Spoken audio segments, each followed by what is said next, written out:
दोस्त मायूस मत होना जिंदगी से, किसी भी वक्त तेरा नाम बन सकता है। दोस्त मायूस मत होना जिंदगी से, किसी भी वक्त तेरा नाम बन सकता है। अगर दिल में है आग और हौसला हो बुलंद, अगर दिल में है आग और हौसला हो बुलंद, तो अखबार बेचने वाला भी कलाम बन सकता है। अखबार बेचने वाला भी कलाम बन सकता है। इन्हीं शब्दों के साथ एक्सप्लोरिंग एजुकेशन आपका स्वागत करता है डेली हिंदू न्यूज़पेपर की करंट अफेयर्स की इस सीरीज में। आज हम बात करेंगे 8 अगस्त और 9 अगस्त के हिंदू न्यूज़पेपर के करंट अफेयर्स क्वेश्चन की। पहला कह रहा है, अभी क्या है जो वक्फ बोर्ड था आपका। वक्फ क्या होता है कि जो मुस्लिम धर्म है, मुस्लिम धर्म में कोई भी व्यक्ति अ, अगर दान देता है अपनी संपत्ति को, तो उसे वक्फ कहते हैं। तो बेसिकली क्या था, अभी केंद्र सरकार ने एक सुधार किया है, ठीक है, वक्फ एक्ट में। और ये कब का है? 1955 का है। तो पहली चीज तो बिल्कुल सही है। दूसरी चीज क्या है, कह रहा है अब जो इसका वक्फ का जो बोर्ड होगा, उसमें एक महिला भी शामिल होगी और नॉन हिंदू भी शामिल हो, नॉन मुस्लिम भी शामिल होगा। और जो डिस्ट्रिक्ट कलेक्टर है वो फैसला करेंगे कि कोई प्रॉपर्टी या कोई संपत्ति वक्फ की है कि नहीं है। और ये इससे पहले जो वक्फ बोर्ड था उसमें सुधार 2013 में किया गया था। तो सारे के सारे स्टेटमेंट सही है। ई अपने पहले क्वेश्चन का आंसर। अगर हम दूसरे क्वेश्चन की बात करें, दूसरा क्वेश्चन कह रहा है कि अभी जो इस आंदोलन में शेख हसीना को देश छोड़कर भागना पड़ा, उसकी एक बहुत बड़ी वजह बताई जा रही है, ठीक है। उसकी एक बहुत बड़ी वजह बताई जा रही है कि जब ये आंदोलनकारी स्टूडेंट पहुंचे शेख हसीना के पास, तो शेख हसीना ने इस आंदोलन को दबाने के लिए एक टर्म यूज करा, रजाकार। तो रजाकार क्या है? रजाकार बेसिकली ऐसे व्यक्तियों के लिए यूज होता है जिन्होंने 1971 की बांग्लादेश और पाकिस्तान की लड़ाई में पाकिस्तान की हेल्प करी थी। ऐसे व्यक्तियों के लिए रजाकार वर्ड यूज होता है, रजाकार। चलिए, अब बढ़ते हैं हम नेक्स्ट क्वेश्चन की तरफ। नेक्स्ट क्वेश्चन कह रहा है कि किसने गोल्ड जीता है ओलंपिक के टेनिस में।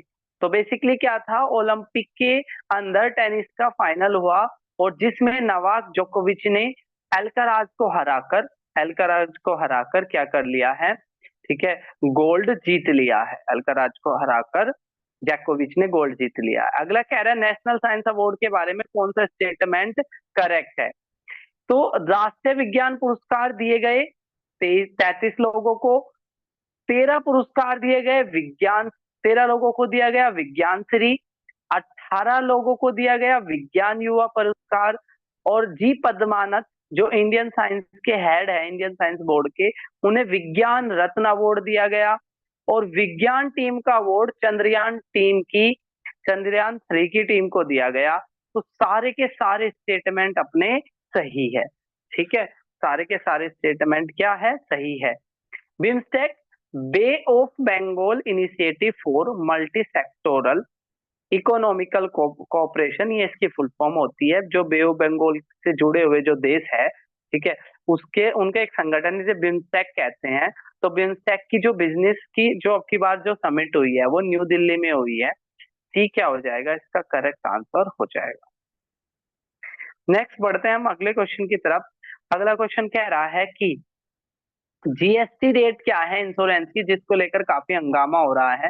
तो बेसिकली एक बहुत बड़ा विवाद इस वजह से हो गया है क्योंकि जीएसटी, जो हेल्थ पर जो जीएसटी है वो 18% लगा दी गई है। तो ये क्या हो जाएगा, इसका 20 का करेक्ट आंसर हो जाएगा 18%। नेक्स्ट है, भूदेव भट्टाचार्य जो सीपीआई मार्क्सिस्ट पार्टी से बिलोंग करते थे, अभी हाल ही में उनकी डेथ हो गई। कह रहा है वो कहाँ के चीफ मिनिस्टर रह चुके हैं। तो वेस्ट बंगाल के चीफ मिनिस्टर रह चुके हैं भूदेव भट्टाचार्य। और सीपीआई मार्क्सिस्ट पार्टी से वो बिलोंग करते थे, ये आपने याद रखना है। अगले क्वेश्चन की बात करें, अभी ओला पेरिस ओलंपिक के अंदर जो जेवलिन थ्रो में, इससे पहले जो टोक्यो में ओलंपिक हुआ था उसमें भारत ने गोल्ड जीता था। उस टाइम पर नीरज चोपड़ा ने 87 पॉइंट समथिंग का फेंका था भाला।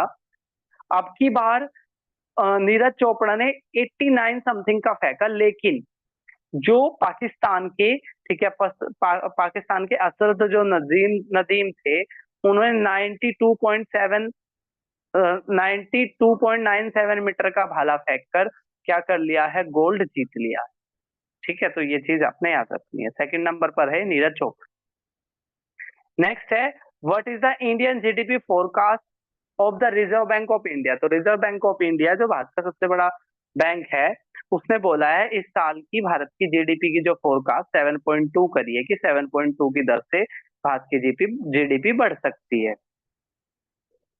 नेक्स्ट अगर हम बात करें, अभी आरबीआई के गवर्नर के अनुसार उन्होंने बोला है जो फोरेक्स यानी कि फॉरेन रिजर्व जो भारत में आया है इस लास्ट ईयर में, ठीक है, वो आया है $675 बिलियन। बैंकिंग वाले एग्जाम के लिए बहुत इंपॉर्टेंट है ये $675 का क्या आया भारत में, फोरेक्स आया है, फॉरेन रिजर्व आया है। अगला क्वेश्चन कह रहा है कौन से खिलाड़ी ने कैरियर का गोल्डन स्लैम जीत लिया है। तो गोल्डन स्लैम उनको बोलते हैं ऐसा कोई खिलाड़ी जिसने टेनिस के 4 ग्रैंड स्लैम में गोल्ड जीत लिया हो, यानी कि ऑस्ट्रेलियन, फ्रेंच, विंबलडन और यूएस ओपन में गोल्ड जीत लिया हो, प्लस ओलंपिक में भी गोल्ड जीत लिया हो। तो ऐसा अभी तक ये 5 खिलाड़ी ही कर पाए हैं, जिसमें एंड्री अगासी है, राफेल नडाल है, सरेना विलियम्स है, नोवाक जोकोविच है। ठीक है, और स्टेन ग्रेट है। तो ये 5 लोगों ने अभी तक ऐसा कर लिया है, जिसमें से एक महिला है सरेना विलियम्स।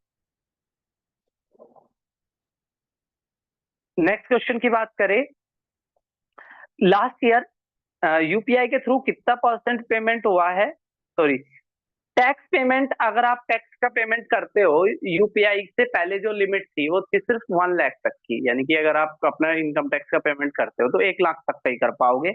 अब की बार 4 लाख तक का आप अपने इनकम टैक्स को रिटर्न भर सकते हो, सॉरी 6 लाख तक का अपना इनकम टैक्स का रिटर्न भर सकते हो।